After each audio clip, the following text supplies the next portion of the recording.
Chapter 7 Freedom.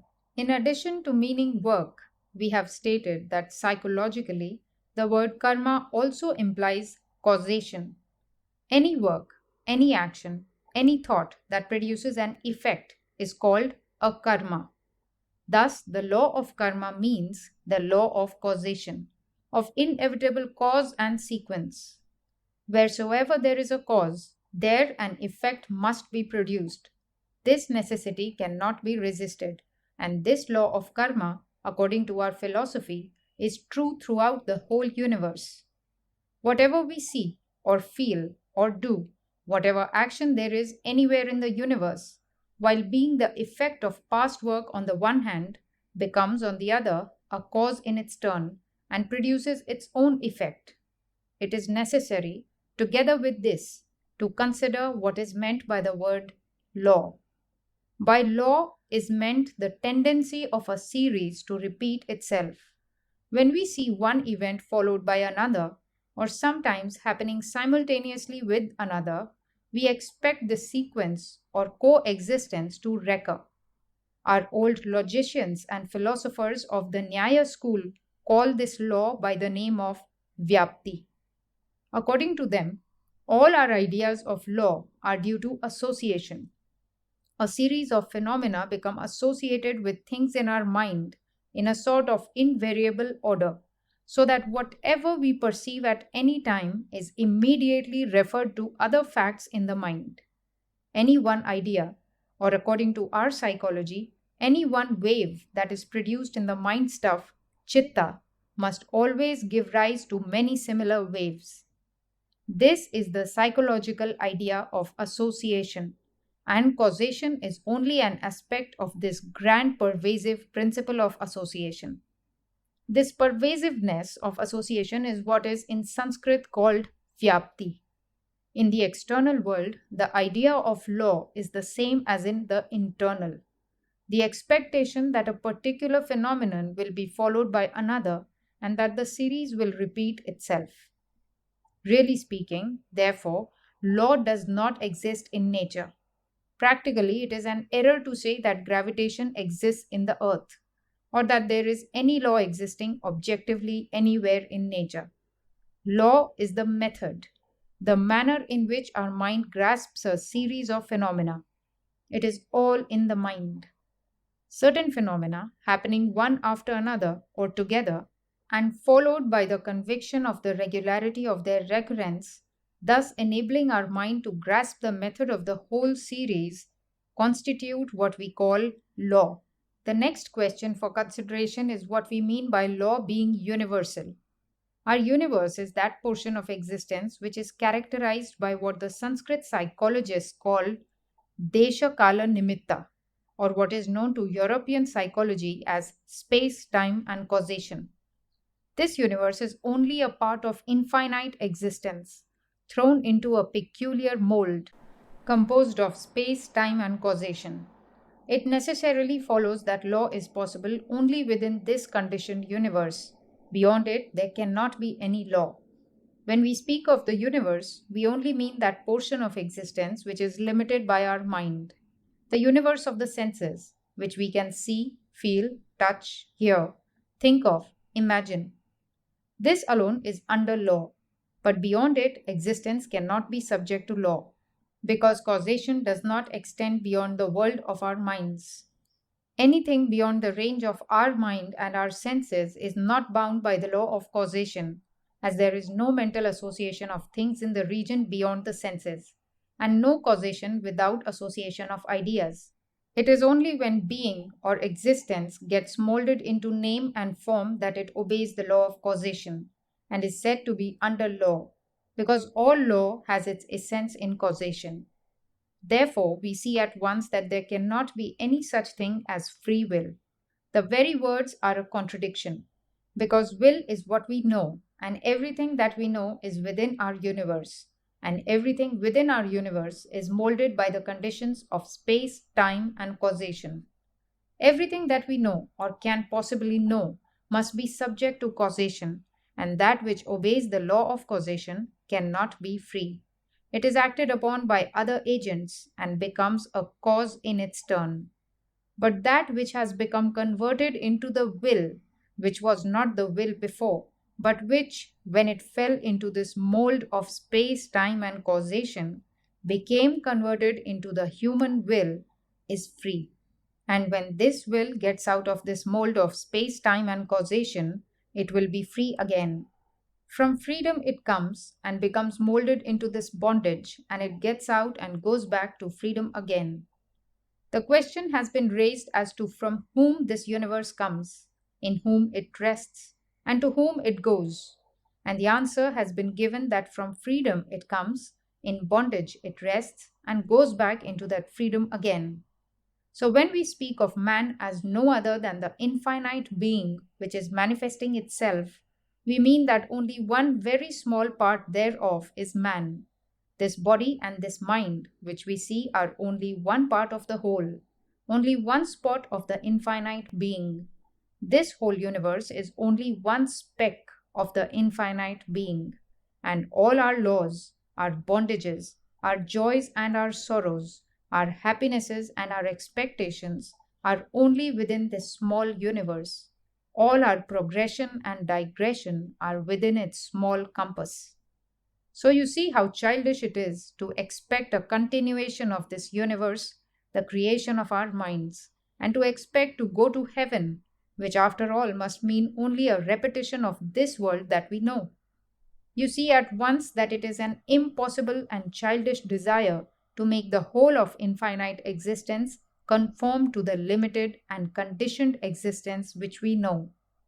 When a man says that he will have again and again the same thing which he is hating now, or as I sometimes put it, when he asks for a comfortable religion, you may know that he has become so degenerate that he cannot think of anything higher than what he is now. He is just his little present surroundings and nothing more. He has forgotten his infinite nature, and his whole idea is confined to these little joys and sorrows and heart jealousies of the moment. He thinks that this finite thing is the infinite, and not only so, he will not let this foolishness go. He clings on desperately unto Trishna and the thirst after life, what the Buddhists called Tanha and Tissa. There may be millions of kinds of happiness and beings and laws and progress and causation, all acting outside the little universe that we know. And after all, the whole of this comprises but one section of our infinite nature. To acquire freedom, we have to get beyond the limitations of this universe. It cannot be found here. Perfect equilibrium, or what the Christians call the peace that passeth all understanding, cannot be had in this universe, nor in heaven, nor in any place where our mind and thoughts can go, where the senses can feel, or which the imagination can conceive. No such place can give us that freedom, because all such places would be within our universe, and it is limited by space, time, and causation. There may be places that are more ethereal than this earth of ours, where enjoyments may be keener, but even those places must be in the universe and therefore in bondage to law. So we have to go beyond. And real religion begins where this little universe ends. These little joys and sorrows and knowledge of things end there, and the reality begins. Until we give up the thirst after life, the strong attachment to this our transient conditioned existence, we have no hope of catching even a glimpse of that infinite freedom beyond. It stands to reason, then, that there is only one way to attain to that freedom which is the goal of all the noblest aspirations of mankind, and that is by giving up this little life, giving up this little universe, giving up this earth, giving up heaven, giving up the body, giving up the mind, giving up everything that is limited and conditioned. If we give up our attachment to this little universe of the senses or of the mind, we shall be free immediately. The only way to come out of bondage is to go beyond the limitations of law, to go beyond causation. But it is a most difficult thing to give up the clinging to this universe. Few ever attain to that. There are two ways to do that mentioned in our books. One is called the neti neti, not this not this. The other is called iti, this. The former is the negative, and the latter is the positive way. The negative way is the most difficult. It is only possible to the men of the very highest, exceptional minds and gigantic wills who simply stand up and say, "No, I will not have this." And the mind and body obey their will, and they come out successful. But such people are very rare. The vast majority of mankind choose the positive way, the way through the world, making use of all the bondages themselves to break those very bondages. This is also a kind of giving up, only it is done slowly and gradually by knowing things, enjoying things, and thus obtaining experience, and knowing the nature of things until the mind lets them all go at last and becomes unattached. The former way of obtaining non attachment is by reasoning, and the latter way is through work and experience. The first is the path of Jnana Yoga and is characterized by the refusal to do any work. The second is that of Karma Yoga, in which there is no cessation from work. Everyone must work in the universe. Only those who are perfectly satisfied with the self, whose desires do not go beyond the self, whose mind never strays out of the self, to whom the self is all in all, only those do not work. The rest must work. A current rushing down of its own nature falls into a hollow and makes a whirlpool. And after running a little in that whirlpool, it emerges again in the form of the free current to go on unchecked. Each human life is like that current. It gets into the world, gets involved in this world of space, time, and causation, whirls round a little, crying out, "My father, my brother, my name, my fame," and so on, and at last emerges out of it and regains its original freedom. The whole universe is doing that, whether we know it or not, whether we are conscious or unconscious of it. We are all working to get out of the dream of the world. Man's experience in the world is to enable him to get out of its whirlpool. What is Karma Yoga? The knowledge of the secret of work. We see that the whole universe is working. For what? For salvation, for liberty, from the atom to the highest being, working for the one end, liberty for the mind, for the body, for the spirit. All things are always trying to get freedom, flying away from bondage. The sun, the moon, the earth, the planets, all are trying to fly away from bondage. The centrifugal and the centripetal forces of nature are indeed typical of our universe.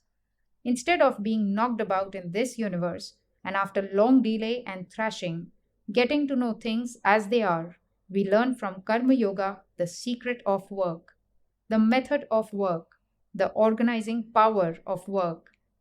A vast mass of energy may be spent in vain if we do not know how to utilize it. Karma Yoga makes a science of work. You learn by it how best to utilize all the workings of this world. Work is inevitable. It must be so, but we should work to the highest purpose. Karma Yoga makes us admit that this world is a world of 5 minutes, that it is a something we have to pass through, and that freedom is not here, but is only to be found beyond. To find the way out of the bondages of the world, we have to go through it slowly and surely. There may be those exceptional persons about whom I just spoke, those who can stand aside and give up the world, as a snake casts off its skin and stands aside and looks at it. There are no doubt these exceptional beings, but the rest of mankind have to go slowly through the world of work. Karma Yoga shows the process, the secret, and the method of doing it to the best advantage. What does it say? Work incessantly, but give up all attachment to work. Do not identify yourself with anything. Hold your mind free. All this that you see, the pains and the miseries, are but the necessary conditions of this world. Poverty and wealth and happiness are but momentary. They do not belong to our real nature at all. Our nature is far beyond misery and happiness, beyond every object of the senses, beyond the imagination. And yet, We must go on working all the time. Misery comes through attachment, not through work. As soon as we identify ourselves with the work we do, we feel miserable.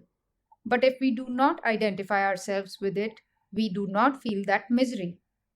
If a beautiful picture belonging to another is burnt, a man does not generally become miserable. But when his own picture is burnt, how miserable he feels. Why? Both were beautiful pictures, perhaps copies of the same original. But in one case, very much more misery is felt than in the other. It is because in one case he identifies himself with the picture and not in the other. This I and mine causes the whole misery. With the sense of possession comes selfishness, and selfishness brings on misery. Every act of selfishness or thought of selfishness makes us attached to something, and immediately we are made slaves. Each wave in the Chitta that says I and mine immediately puts a chain round us and makes us slaves. And the more we say I and mine, the more slavery grows, the more misery increases. Therefore, Karma Yoga tells us to enjoy the beauty of all the pictures in the world, but not to identify ourselves with any of them. Never say mine. Whenever we say a thing is mine, misery will immediately come. Do not even say my child in your mind. Possess the child, but do not say mine. If you do, then will come the misery.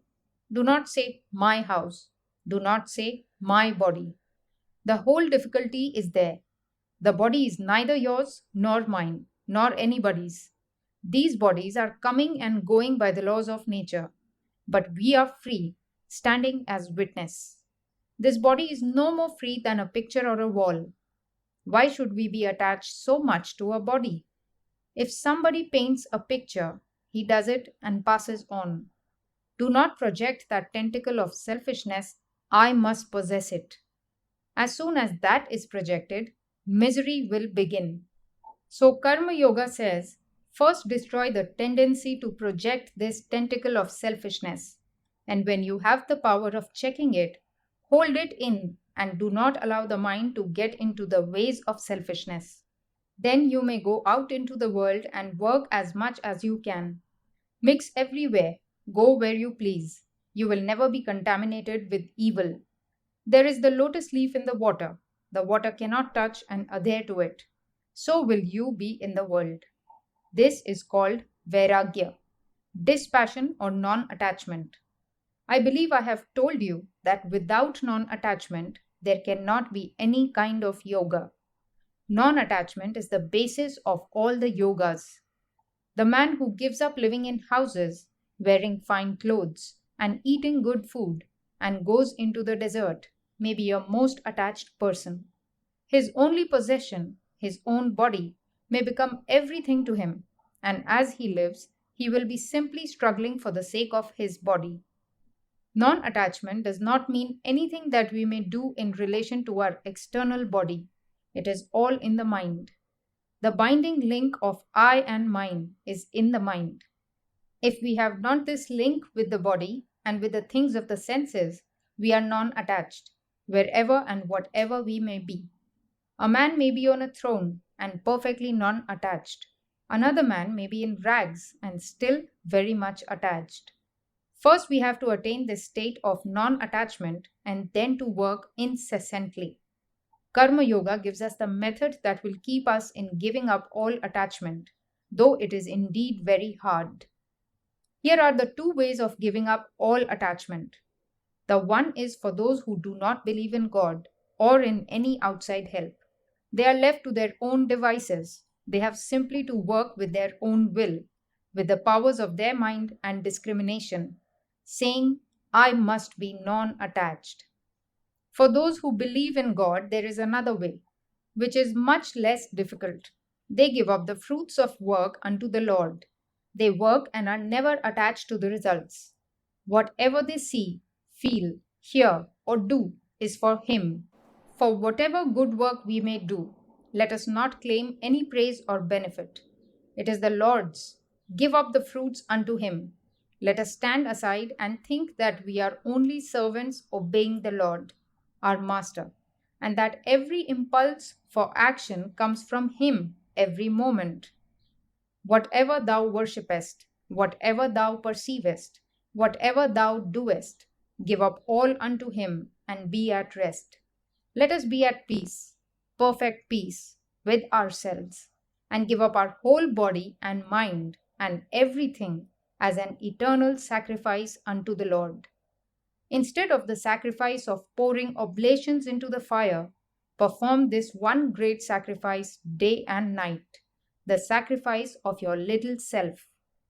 In search of wealth in this world, thou art the only wealth I have found. I sacrifice myself unto thee. In search of someone to be loved, thou art the only one beloved I have found. I sacrifice myself unto thee. Let us repeat this day and night and say, nothing for me, no matter whether the thing is good, bad, or indifferent. I do not care for it. I sacrifice all unto thee. Day and night, let us renounce our seeming self until it becomes a habit with us to do so, until it gets into the blood, the nerves, and the brain, and the whole body is every moment obedient to this idea of self renunciation. Go then into the midst of the battlefield with the roaring cannon and the din of war, and you will find yourself to be free and at peace. Karma Yoga teaches us that the ordinary idea of duty is on the lower plane. Nevertheless, all of us have to do our duty. Yet we may see that this peculiar sense of duty is very often a great cause of misery. Duty becomes a disease with us. It drags us ever forward. It catches hold of us and makes our whole life miserable. It is the bane of human life. This duty, this idea of duty, is the midday summer sun which scorches the innermost soul of mankind. Look at those poor slaves to duty. Duty leaves them no time to say prayers, no time to bathe. Duty is ever on them. They go out and work. Duty is on them. They come home and think of the work for the next day. Duty is on them. It is living a slave's life, at last dropping down in the street and dying in harness like a horse. This is duty as it is understood. The only true duty is to be unattached and to work as free beings, to give up all work unto God. All our duties are His. Blessed are we that we are ordered out here. We serve our time, whether we do it ill or well. Who knows? If we do it well, we do not get the fruits. If we do it ill, neither do we get the care. Be at rest, be free, and work. This kind of freedom is a very hard thing to attain. How easy it is to interpret slavery as duty, the morbid attachment of flesh for flesh as duty. Men go out into the world and struggle and fight for money or for any other thing to which they get attached. Ask them why they do it. They say, it is a duty. It is the absurd greed for gold and gain, and they try to cover it with a few flowers. What is duty after all? It is really the impulsion of the flesh, of our attachment, and when an attachment has become established, we call it duty. For instance, in countries where there is no marriage, there is no duty between husband and wife. When marriage comes, husband and wife live together on account of attachment, and that kind of living together becomes settled after generations. And when it becomes so settled, it becomes a duty. It is, so to say, a sort of chronic disease. When it is acute, we call it disease. When it is chronic, we call it nature. It is a disease. So when attachment becomes chronic, we baptize it with the high-sounding name of duty. We strew flowers upon it, trumpets sound for it, sacred texts are said over it, and then the whole world fights, and men earnestly rob each other for this duty's sake. Duty is good to the extent that it checks brutality. To the lowest kinds of men, who cannot have any other ideal, it is of some good. But those who want to be karma yogis must throw this idea of duty overboard. There is no duty for you and me. Whatever you have to give to the world, do give by all means, but not as a duty. Do not take any thought of that. Be not compelled. Why should you be compelled? Everything that you do under compulsion goes to build up attachment. Why should you have any duty? Resign everything unto God. In this tremendous fiery furnace where the fire of duty scorches everybody, drink this cup of nectar and be happy. We are all simply working out His will and have nothing to do with rewards and punishments. If you want the reward, you must also have the punishment. The only way to get out of the punishment is to give up the reward. The only way of getting out of misery is by giving up the idea of happiness, because these two are linked to each other. On one side there is happiness, on the other there is misery. On one side there is life, on the other there is death. The only way to get beyond death is to give up the love of life. Life and death are the same thing, looked at from different points. So the idea of happiness without misery, or of life without death, is very good for schoolboys and children. But the thinker sees that it is all a contradiction in terms and gives up both. Seek no praise, no reward for anything you do. No sooner do we perform a good action than we begin to desire credit for it. No sooner do we give money to some charity than we want to see our names blazoned in the newspapers. Misery must come as the result of such desires. The greatest men in the world have passed away unknown. The Buddhas and the Christs that we know are but second rate heroes in comparison with the greatest men of whom the world knows nothing. Hundreds of these unknown heroes have lived in every country working silently. Silently they live and silently they pass away. And in the time, their thoughts find expression in Buddhas or Christs. And it is these latter that become known to us. The highest men do not seek to get any name or fame from their knowledge. They leave their ideas to the world. They put forth no claims for themselves and establish no schools or systems in their name. Their whole nature shrinks from such a thing. They are the pure satvikas who can never make any stir, but only melt down in love. I have seen one such yogi who lives in a cave in India. He is one of the most wonderful men I have ever seen.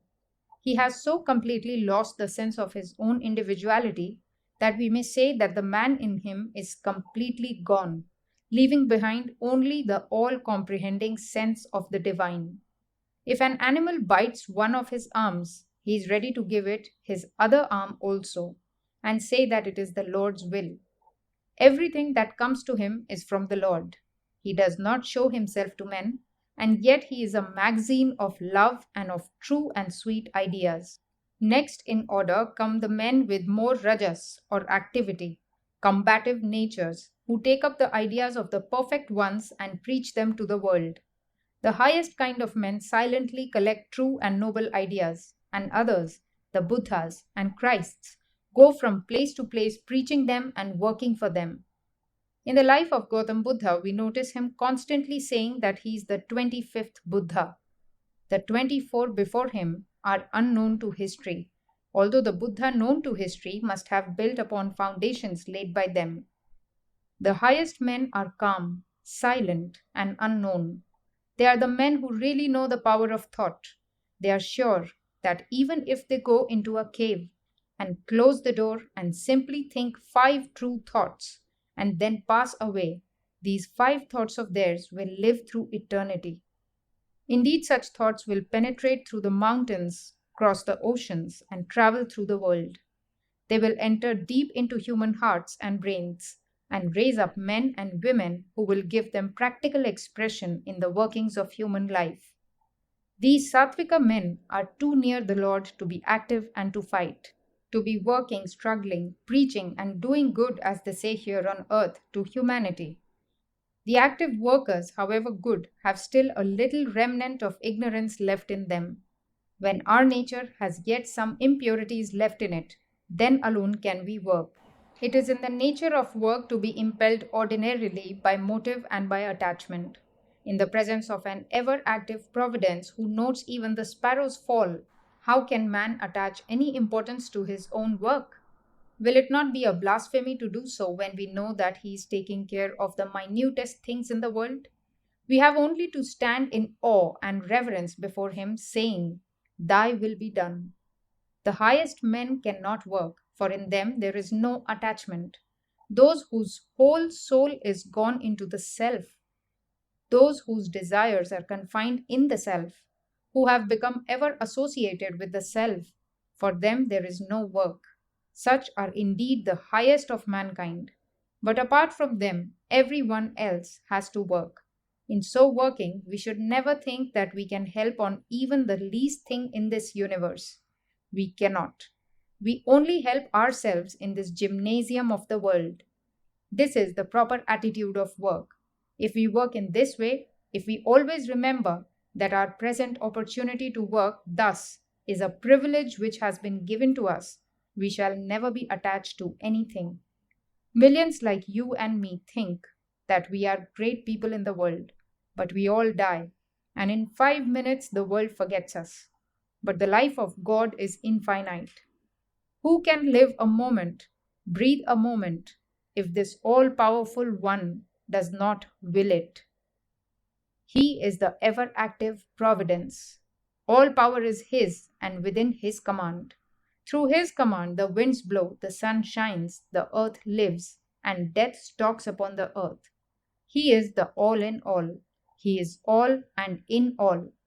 We can only worship Him, give up all fruits of work, do good for its own sake. Then alone will come perfect non attachment. The bonds of the heart will thus break, and we shall reap perfect freedom. This freedom is indeed the goal of Karma Yoga.